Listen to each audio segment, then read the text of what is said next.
একবার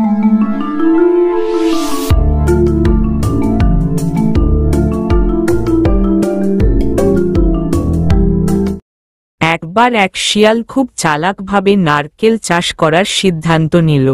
শিয়াল ভাবল, নারকেল গাছে উঠতে পারবে না ঠিকই, কিন্তু বুদ্ধি খাটিয়ে নারকেল শিয়াল ঠিকই পাবে।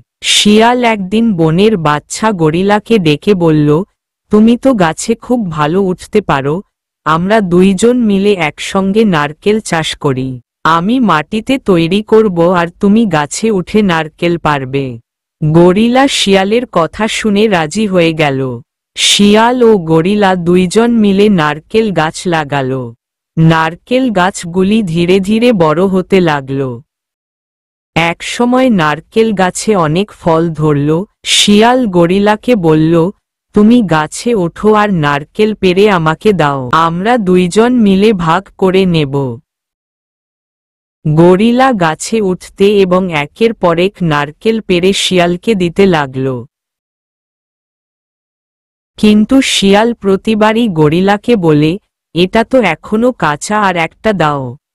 গরিলা পরিশ্রম করে নারকেল পেড়ে দিতে থাকে, আর শিয়াল একের পর এক নারকেল জমাতে থাকে।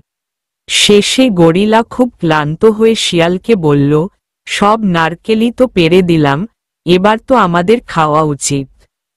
শিয়াল হেসে বলল, সব নারকেলই তো কাঁচা, তুমি নিচে নেমে এসো, আমি আরো কিছু চিন্তা করি। গরিলা যখন নিচে নামল, শিয়াল তখন সব নারকেল নিয়ে চলে গেল।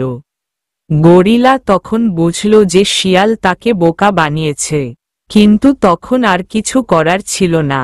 তাই সে শিক্ষা পেল যে প্রতিবার কাউকে বিশ্বাস করতে হলে বুদ্ধি খাটিয়ে সিদ্ধান্ত নিতে হয়। এই গল্প থেকে শিক্ষা পাওয়া যায় যে শুধুমাত্র পরিশ্রম করলেই চলে না, বুদ্ধিও প্রয়োজন। আমাদের চ্যানেলটিতে সবার আগে নতুন কার্টুন দেখার জন্য সাবস্ক্রাইব করুন।